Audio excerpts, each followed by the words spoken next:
Pag-usapan natin si Hesus Kristo. Siguro isa siya sa mga pinakakilalang tao sa buong kasaysayan, di ba?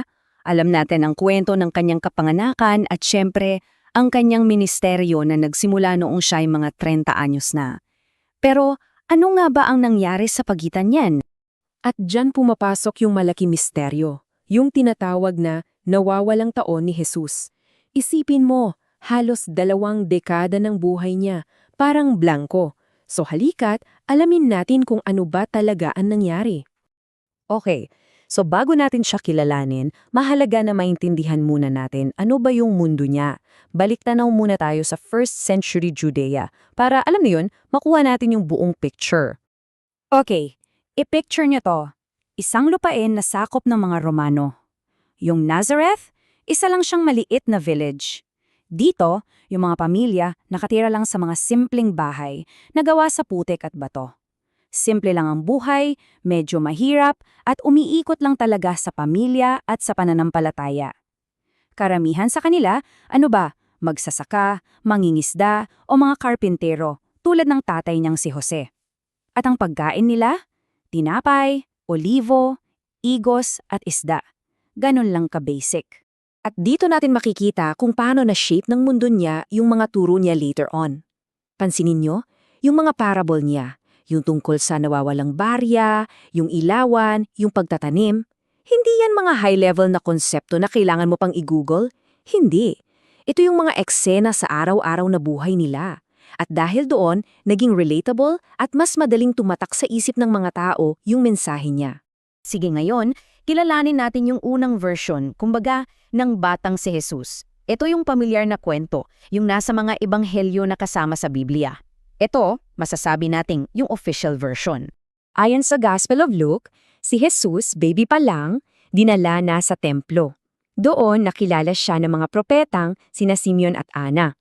At ang description sa kanya, isang batang masunurin sa mga magulang niya, na lumaki sa karunungan at pangangatawan at kinalulugdan ng Diyos at ng mga tao. Parang a perfect kid, diba?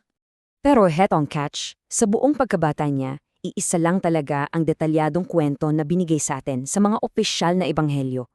At nangyari to nung siya'y 12 anyos, 12 taong gulang. Imagine, isang eksena lang sa halos 30 taon. Grabe. So, eto na yung kwento. Nagpunta yung pamilya niya sa Jerusalem para sa Paskwa, normal na family trip. Pero pag uwi nila, bigla nilang napansin, teka, nasan si Jesus? Panic mode. After 3 araw na paghahanap, nakita nila siya. Saan? Sa templo. Pero hindi siya naglalaro ha. Nakaupo siya kasama ng mga religious scholars, nakikinig at nagtatanong sa kanila. At nung tinanong siya ng nanay niya kung bakit niya ginawa yon, eto yung sagot niya. At ito yung nag-iisang glimpse natin sa pagiging aware niya sa misyon kahit bata pa lang. Isang anak na sobrang talino pero masunurin pa rin. Yan ang larawan na kinagisnan nating lahat. Pero, paano kung may isa pang version? Isang kwento na hindi masyadong sikat na nagpapakita ng, ibang-iba na Jesus. Dito mga kaibigan, dito nagiging interesting ang lahat. At ito na nga ang pinaka-core ng usapan natin. Sa isang side, andyan yung masunuring anak mula sa Ebanghelyo ni Lucas. Sa kabilang side naman, meron tayong makapangyarihang bata mula sa isang lumang-lumang text, ang Ebanghelyo ng pagkabata ni Tomas. At dito, yung kapangyarihan ni Jesus, hindi lang basta wisdom It's raw, it's miraculous, at minsan, delikado. Okay, unahin natin to. Sa librong to, si Jesus, 5 years old pa lang daw, naglalaro sa tabi ng sapa. At anong ginawa niya? Gumawa siya ng 12 ibon mula sa putik. Ang problema, araw yon ng Sabath at sa batas nila, bawal ang kahit anong trabaho sa araw na yon. So, may isang matandang Hudyo na nakakita at sinita siya. Nagreklamo na bawal yun. Anong ginawa ng batang si Jesus? Pumalakpak lang siya at sinabihan niya yung mga ibong putik, lumipad kayo. At lumipad nga sila. Wow! Milagro, di ba? Pero may kasamang pagiging pasaway at show of power. At dito nagiging mas wild yung mga kwento. Kasi hindi lahat ng milagro niya dito maganda. Yung kapangyarihan ng batang Jesus sa version na to parang walang preno at pwedeng maging mapanganib kapag nagalit siya. Eto, may isang kwento kung saan may batang aksidenteng nakabangga sa kanya. Nagalit daw si Jesus, inisumpa niya yung bata at bigla na lang namatay. Grabe no? Ito yung larawan ng isang batang may divine powers, oo, pero may ugali ng isang ordinaryong bata. Mainitin ang ulo at medyo vengeful. At hindi lang yan, sa librong to may kwento rin daw kung paano niya pinahaba yung isang tabla para lang matulungan ang tatay niya na karpintero. Binuhay niya rin daw yung kalaro niyang nahulog sa bubong. Pero meron ding isa pang storya na isumpa niya at napatay yung teacher niya na pumalo sa kanya. So halo-halo talaga mula sa kahanga-hanga hanggang sa medyo nakakatakot. So ngayon, anong gagawin natin dito? Meron tayong dalawang larawan na sobrang magkaiba. Yung banal at masunuring anak versus yung makapangyarihan at mainitin ng ulo. Paano natin to ire-reconcile?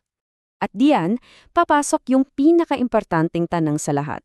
Kung parehong may ganitong mga kwento noon, bakit yung version lang ni Lucas ang naging opisyal na bahagi ng Biblia, tapos yung kwento ni Tomas parang nawala na lang sa bula? Well, ang sagot ay nasa salitang apocrypha. Ano ba to? Ito yung mga sinaunang sulatin na hindi kasama sa official na listahan ng mga aklat sa Biblia. At itong ebanghelyo ng pagkabata ni Tomas, isa dyan. Isinulat pa to noong 2nd century, so mahigit 100 taon na ang nakalipas mula nung nabuhay si Jesus. May ilang solid na dahilan kung bakit hindi ito isinama. Una, huli na siyang naisulat at hindi kilala kung sino ang author. Pangalawa, yung mga naunang leaders ng simbahan tulad ni Irenaeus, sinabi nilang peke ito.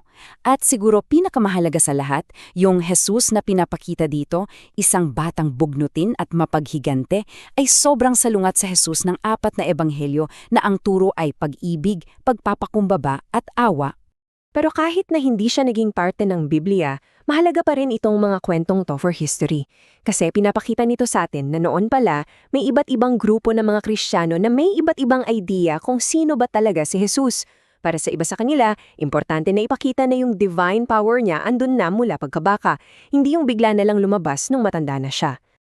Kaya, sa dulo ng lahat ng ito, itong mga forgotten stories na to, iniiwanan tayo ng isang malaking tanong. Ano ba talagang ang inaasahan natin sa isang banal na katauhan? Isang perpektong ehemplo ng kabutihan na dapat nating gayahin o isang nakakamanghang pagpapakita ng kapangyarihan na walang kontrol? Para sa mga unang leader ng simbahan na namili ng mga aklat para sa Biblia, klaro ang sagot nila. At yung desisyon nilang yon ang humubog sa paniniwala ng bilyon-bilyong tao sa loob ng 2,000 taon.